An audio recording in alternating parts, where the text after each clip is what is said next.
કેશોદ ક્રિષ્ના સ્કૂલનું ધોરણ 10નું 99% પરિણામ આવતા સ્કૂલ સ્ટાફ અને વિદ્યાર્થીઓએ મોં મીઠા કરી ખુશી વ્યક્ત કરી હતી। સમગ્ર ગુજરાતમાં જ્યારે ધોરણ 10નું પરિણામ જાહેર થયું છે, જેમાં જૂનાગઢ જિલ્લાનું 78.26% છે, જ્યારે કેશોદ કેન્દ્રનું 75.15% પરિણામ જાહેર થયું છે, ત્યારે કેશોદમાં માર્ચ 2013 થી કાર્યરત ક્રિષ્ના સ્કૂલ દ્વારા 99% પરિણામ આવ્યું છે। આમ સતત ઊંચા શિખરો સર કરતા સમયે વિદ્યાર્થીઓ સતત મહેનત કરી ઊંચા માર્ક્સ મેળવતા હોય તેથી સ્કૂલનું ગૌરવ વધ્યું છે, જેમાં સ્કૂલમાં પ્રથમ ભૂત નિખિલે 95.33% માર્ક્સ, ગોહિલ શીલાએ 91%, પરમાર અરમાને 90.67%, ઠુંબર જયે 90.50%, કાથળ ધ્રુવ 90.25% અને લાડાણી માનવે 90.50% માર્ક્સ મેળવી ક્રિષ્ના સ્કૂલમાં અવ્વલ નંબર પ્રાપ્ત કર્યો છે। મારું નામ ભૂત નિખિલ છે। હું ક્રિષ્ના સેકન્ડરી સ્કૂલમાં ધોરણ 10માં અભ્યાસ કરતો હતો। મારે ધોરણ 10માં 600માંથી 572 માર્ક્સ અને 95.33% અને 99.53 PR સાથે A1 ગ્રેડ સાથે હું પાસ થયો છું, જે બદલ હું મારા માતા પિતા તથા સ્કૂલના બધા શિક્ષકોનો ધન્યવાદ માનું છું। મારું નામ અરમાન પરમાર છે। હું મેસવાણ ગામમાં રહું છું। મારે 600માંથી 544 માર્ક આવેલ છે, 90.67% આવેલ છે। તે બદલ હું મારા શિક્ષક અને માતા પિતાનો આભાર વ્યક્ત કરું છું। તમે શું બનવા માંગો છો આગળ જતા? હું સાયન્સમાં A ગ્રુપ રાખી અને એન્જિનિયર લાઇનમાં જવાનું। તમારી મહેનત લઈને વિદ્યાર્થીઓને શું કહેશો? પરીક્ષા સમયે સારું એવું વાંચવું જોઈએ અને બાકીની પ્રવૃત્તિઓને ટાળવી જોઈએ।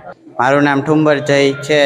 હું અહીંયા 10મા ધોરણમાં ભણતો હતો અને મારા અહીંયા 10મા ધોરણમાં 90.50% આવેલા છે, જે બદલ અહીંના શિક્ષકોને મારો આભાર માનું છું। અને આગળ મારે 10મા બાદ મારે કોમર્સ લાઈન લેવાની છે અને તેમાં CA તરફ આગળ જવાનું, એ લાઈન આગળ જવાનું છે। તો શું મેસેજ આપો વિદ્યાર્થીઓને? વિદ્યાર્થીઓને હું મેસેજ આપું છું કે સારો અભ્યાસમાં ધ્યાન દેવો જોઈએ અને પોતાના ઉપર આત્મવિશ્વાસ રાખવો જોઈએ।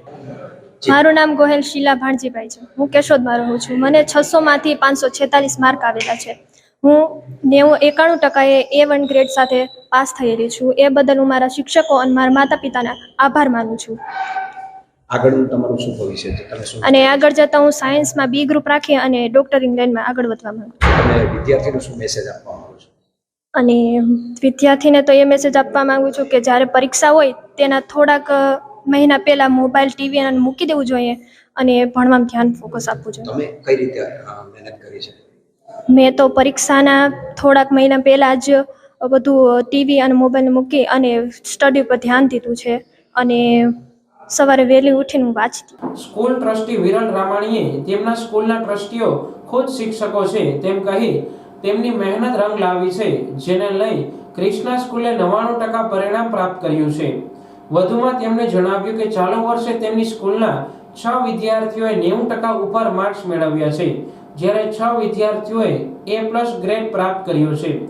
એક દિવસ અગાઉ ક્રિષ્ના સ્કૂલની ધોરણ 12 સાયન્સની વિદ્યાર્થીની કટારિયા મુસ્કાન મહેબૂબભાઈએ 90.20 PR મેળવી કેશોદ કેન્દ્રમાં પ્રથમ સ્થાન મેળવ્યું હતું તેવો ઉલ્લેખ કરી વાલીઓને માહિતગાર કરતા જણાવ્યું કે દરેક વિદ્યાર્થીઓમાં ટેલેન્ટ હોય જ છે, તેથી દરેક વિદ્યાર્થીએ તેમના સંતાનોને પસંદગીના ગમતા વિષય પર આગળ વધારવા પ્રેરિત કરવા જોઈએ।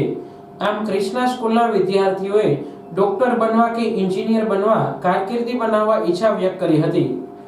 મારું નામ Viral Ramani, trustee Krishna school group. આજ રોજ ધોરણ 10નું પરિણામ આવેલ છે, જેમાં અમારી સ્કૂલમાંથી માત્ર એક જ વિદ્યાર્થી ફેલ થયેલ છે અને 99% પરિણામ આવેલ છે। તો આ માટે અમારી સમગ્ર ટીમનો હું ખૂબ ખૂબ આભાર માનું છું।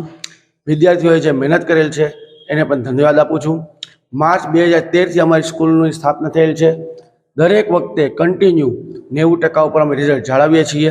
તો આ વખતે પણ એ જ પરંપરા જાળવી અને 99% ઉપર રિઝલ્ટ આપેલું છે। અમારે આ વખતે 6 વિદ્યાર્થીએ 90% ઉપર માર્ક મેળવેલ છે। 6 વિદ્યાર્થી A1 ગ્રેડ આવેલો છે, જ્યાં ભૂત નિખિલ જેણે 600માંથી 572 માર્ક મેળવેલ છે। તો આ બદલ હું દરેક વિદ્યાર્થીને શુભેચ્છા પાઠવું છું. ગઈકાલે હજી 12 સાયન્સનું પણ પરિણામ આવેલું હતું, જેમાં પણ અમારી વિદ્યાર્થીનીએ સમગ્ર કેશોદ તાલુકામાં પ્રથમ ક્રમ મેળવી 99.20 PR મેળવેલ હતા. અમારી સ્ટુડન્ટ વડારિયા આયુષીએ 300માંથી 292 માર્ક, મેથ્સમાં 100માંથી 100, 12 સાયન્સમાં મેળવેલ છે. તો આ રીતે સાયન્સનું, કોમર્સનું, સેકન્ડરીનું એક ધારું અમે પરિણામ જાળવી રહ્યા છીએ. તો આ માટે હું દરેકનો ખૂબ ખૂબ આભાર માનું છું. ધોરણ 10 અને 12 બોર્ડની પરીક્ષા હોય છે, વાલીઓ ચિંતાઓમાં હોય છે, બાળકને શું કરવું એ બાબતે શું મેસેજ આપશો? વિદ્યાર્થીઓ, જો દરેક વિદ્યાર્થી છે એમાં કોઈ ને કોઈ પ્રકારનું ટેલેન્ટ હોય જ છે. કોઈ એવું નથી કે ભણવાની અંદર કોઈ ઓછા ટકા આવ્યા તો એમાં બીજું ટેલેન્ટ ન હોય. એને પોતપોતાના ટેલેન્ટ પ્રમાણે આગળ વધાવો. એને જે બનવું છે એ માટેનો પ્રયત્ન કરો. એને શું બનવું છે એમાં સાથ આપો. વિદ્યાર્થીને જે બનવું છે એ વાલી સાથ આપે. જેમ પિક્ચર આપણે હતું 3 ઇડિયટ, એમાં જે વસ્તુ કીધી છે એ વસ્તુને ફોલોઅપ કરો અને વિદ્યાર્થી ઉપર ધ્યાન આપો.